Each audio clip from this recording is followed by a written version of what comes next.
হ্যাঁ, ভালো বন্ধুরা। তোমরা হয়তো আমাকে দেখে ভাবছিও যে আজকে এত সেজে গুজে কী করতে ভিডিও করতে এসেছে। তার একটা কারণ আছে। তোমরা ভিডিওটা শেষ পর্যন্ত দেখো, তাহলে বুঝতে পারবে যে কী কারণটা। তো যারা আমার ভিডিও দেখো তারা অবশ্যই দেখেছো আমার বৈভব লক্ষ্মী মাকে। তো সেই বৈভব লক্ষ্মীর মায়ের কাছে আমি 11টা শুক্রবারে মানত করেছিলাম। তা 11টা শুক্রবার পূরণ হয়ে গেছে। তা আজকে তার উদযাপন, তার জন্যে এত সাজগোজ। যেহেতু এটা বাঙালি পুজো না, এটা অবাঙালি পুজো, তার জন্যই 16 সিঙ্গার করতে হয়। তো আমি 16 সিঙ্গার করে নিয়েছি।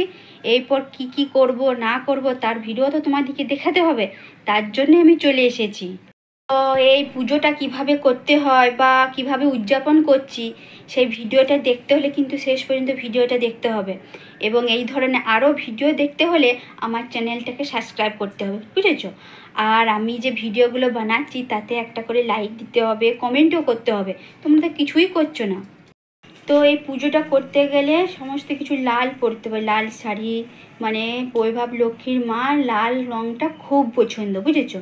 তো আমি এখন ওই জন্য এখন লাল কুর্তি পরে তোমাদের সঙ্গে ভিডিও করছি। আর যখন পুজো করব তখন একটা লাল শাড়ি পরবো। তো আর বেশি বকর বকরটা করবো না, চলো কেমন করে পুজো করছি আর কি কি করছি উদযাপনের দিন সেটা দেখে এলাও, চলো।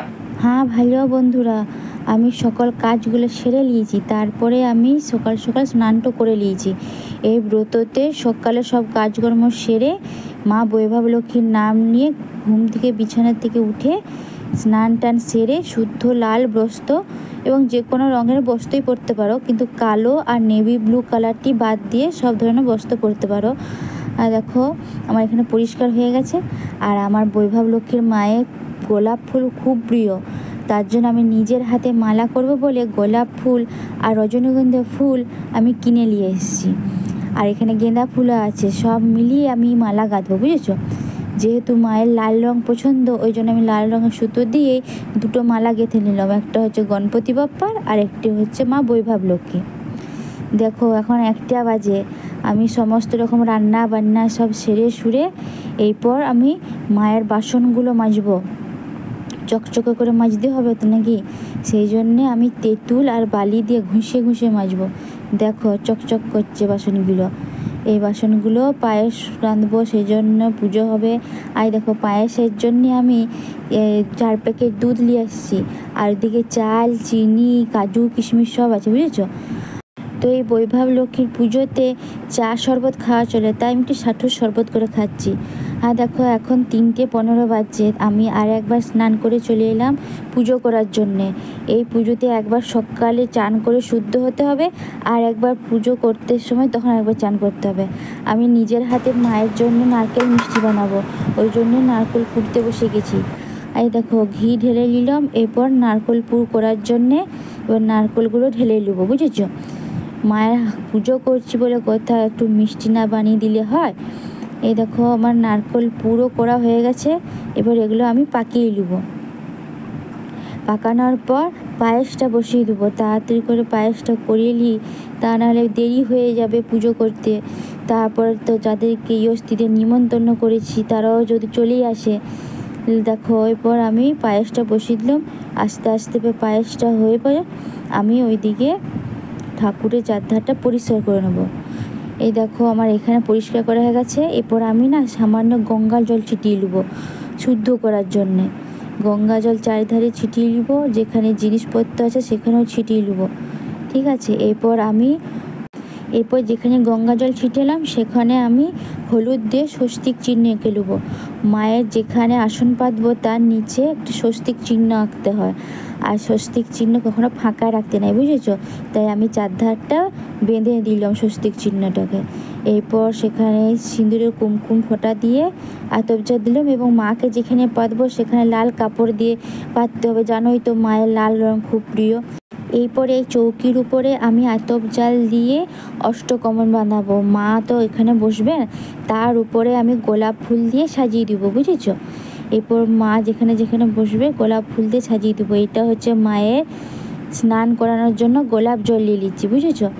মাকে কী কী দিয়ে স্নানাভিষেক করবো। দেখো এখানে গোলাপ জল আছে, অগুরি আছে, তারপর আতর আছে, গোলাপের আতর। মায়ের তো গোলাপ ফুল পছন্দ এবং গোলাপের সব কিছুই নিয়েছি, সব আতর টাতর আছে। আমি এরপরে একে একে গণপতি বাপ্পা, শ্রীযন্ত্র এবং মা বৈভব লক্ষ্মীকে স্নানাভিষেক করিয়ে পর এই চৌকির উপরে বসিয়ে দেবো, বুঝেছো। এবং দেখো আতর টাতর সব লাগিয়ে দেব। মায়ের দেখো একটি লাল ওড়না আছে, সেটাতে এই গোলাপের আতরটি লাগিয়ে দিচ্ছি। মায়ের গোলাপের গন্ধ খুব প্রিয়।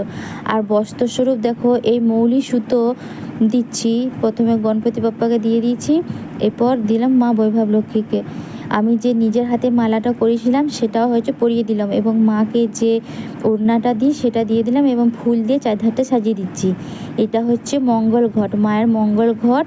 আমি স্বস্তিক চিহ্ন এঁকে নিয়েছি। তারপরে এই দেখো মৌলি সুতো বেঁধে তার উপরে জল ভর্তি করে ঘট পূর্ণ করে নেব। এরপর সেটাতে আতপ জাল, হলুদ, সুপারি দিয়ে মুখটিতে একটি তামার পিতলে যা কিছু হোক থালা দিয়ে ঢাকা দিয়ে দেবো, বুঝেছো। এবং তার উপরেও সিঁদুর, কুমকুম, আতপ চাল দিয়ে দেবো, এবং যা কিছু সোনা হোক, রূপা হোক, একটি কিছু অলংকার দিয়ে এবং মায়ের প্রিয় গোলাপ ফুল দিয়ে সেই ঘরটিতে স্থাপন করতে হবে। মায়ের কাছে একটা লাল গোলাপ দিয়ে দিলাম, মায়ের তো অত্যন্ত প্রিয়। আর গণপতি বাপ্পাকে দুব্য দিয়ে দিলাম। এই দেখো এদিকে আমার সমস্ত রকমের স্বাদ পুরো একদম কমপ্লিট হয়ে গেছে, বুঝেছো। তা যেহেতু আজ মা বৈভব লক্ষ্মী আমি উদযাপন করছি, সেহেতু একটি নারকেল মায়ের সামনে অবশ্যই ফাটাতে হয়। সেই জন্য আমি নারকেলটিতে একটি মৌলি সুতো এবং কুমকুম দিয়ে দিয়েছি। এটা দেখো মা বৈভব লক্ষ্মী অষ্টরূপকে আমি হলুদ কুমকুম দিয়ে প্রণাম করছি, বুঝেছো।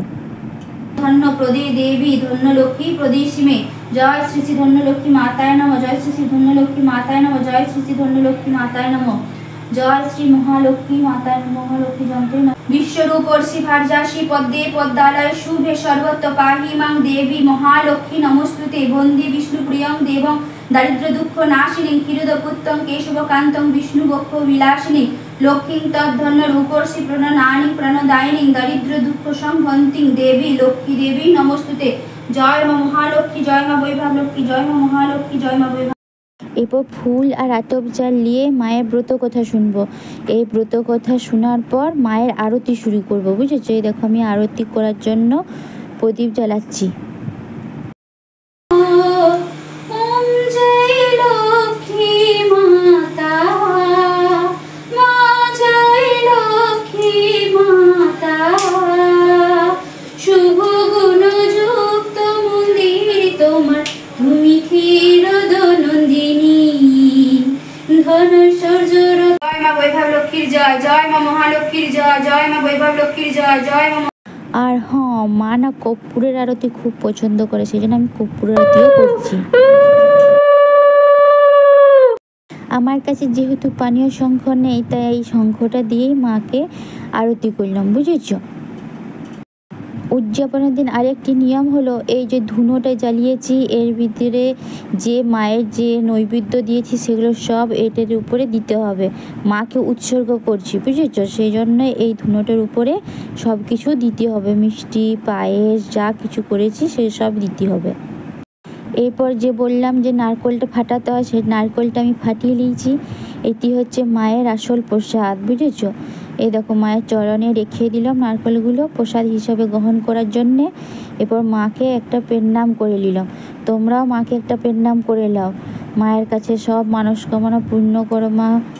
এইদিকে দেখো আমি যাদের ইয়স্তিতে বলেছিলাম তারা আসতে শুরু করে দিয়েছে, তাদেরকে আমি হলুদ কুমকুম দিয়ে পরিয়ে দিচ্ছি।